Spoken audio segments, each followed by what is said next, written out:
বন্ধুরা, আজকের মিনি ব্লগটা আমি এখান থেকে শুরু করছি।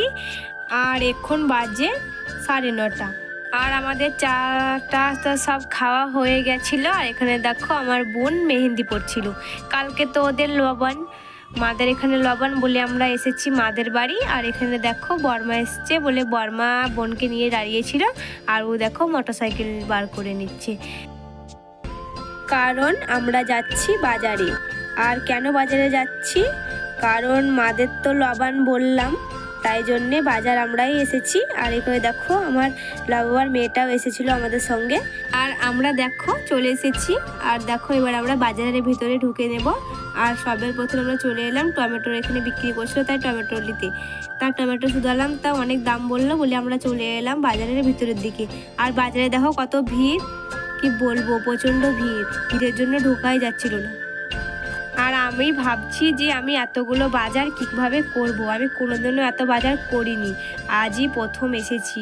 আর দেখো আমি মাছের দিকে চলে এলাম আর মাছ নিতে এলাম, কারণ মাছ তো শেষ হয়ে যাবে, কাল লবণ বললাম যে, তাই আগে মাছটা নিতে এলাম। তাই দেখো মাছ নিয়ে নিচ্ছি। আর এখানে সিলভার অনেক রকমই মাছ আছে, কি বলবো।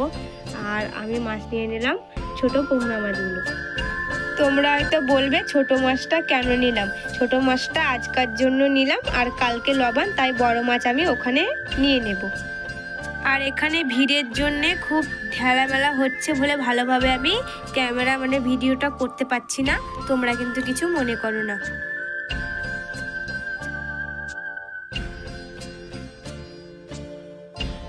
মাছ তো আমাদের নেওয়া হয়ে গেল, দিয়ে এবার চলে এলাম গাজর নিতে, তাই গাজর নিয়ে নিচ্ছি। গাজর নেওয়া হয়ে গেল, এবারে কেঁদুরি নিয়ে নিলাম। আর কি বলবো, সবজিপাতির কিন্তু অনেক দাম, হাত দেওয়াই যাচ্ছে না। আর তোমরা তো জানোই লবণের বাজার কত কিছু নিতে হয়, সেটা তো আমি বুঝতে পারছিলাম না যে কি নেবো আর কীভাবে। নিতে যত কষ্ট তত বহাতে কষ্ট, কি বলবো, হাত তো আমার ব্যথা করতে লেগেছে, এক ঝোলা হয়ে গেছে, আর ঝোলার মধ্যে আঁচ ছিলও না। দিয়ে দেখো আমি এবারে সিম নিয়ে নিচ্ছি। আর বেশি বেশি করে নিচ্ছি না, অল্প অল্প করে নিয়ে নিচ্ছি। আর বেশি বেশি করে নিলে তো নষ্ট হয়ে যাবে, তাই অল্প অল্প করে নিয়ে নিচ্ছি। এ দেখো বাঁধাকপি দুটো নিয়ে নিলাম, দিয়ে এবার আমি বস্তার মধ্যে ঢেলে দিলাম।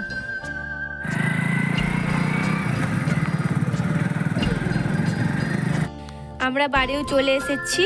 আর মা তো আমাদের জন্য রান্না করতে পেয়েছিল না, কারণ আমরা তো সবজিপাতি কিছুই বাবাকে দিয়ে পাঠিয়ে দেয়নি, আমাদের কাছে সব ছিল মাছগুলো, তাই মা রান্না করতে পেয়েছিল না। তাই এবার নিয়ে চলে এসেছি, মা এবার আমাকে কাটতে বললো, তাই দেখো আমি এবার সবজিগুলো সব কেটে দিচ্ছি। মা তো ডাল বসিয়ে দিয়েছিল, দিয়ে ডালটা তো সিদ্ধ হয়ে গেছে, দিয়ে মা বললো ঝোলটা চাপিয়ে দেবো, তাই আমাকে বললো মশলাটা বেটে দিতে, তাই দেখো আমি শিলনোড়ায় বেটে দিচ্ছি। আর মাদের বাড়ি এলে পরে আমাকে শিলনোড়াতেই বাটতে হয়, আর শ্বশুর বাড়িতে কিন্তু আমি মিক্সিতে বাটি।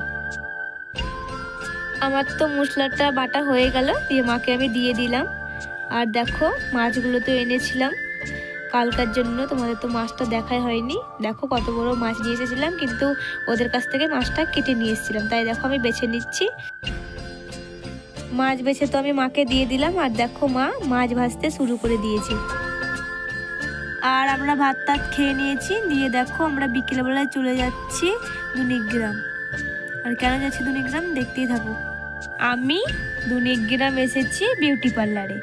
আর পাশেও তো মনোহারির দোকান আছে, ওখানে একটা কানের নিয়ে নেব আমার জন্যে।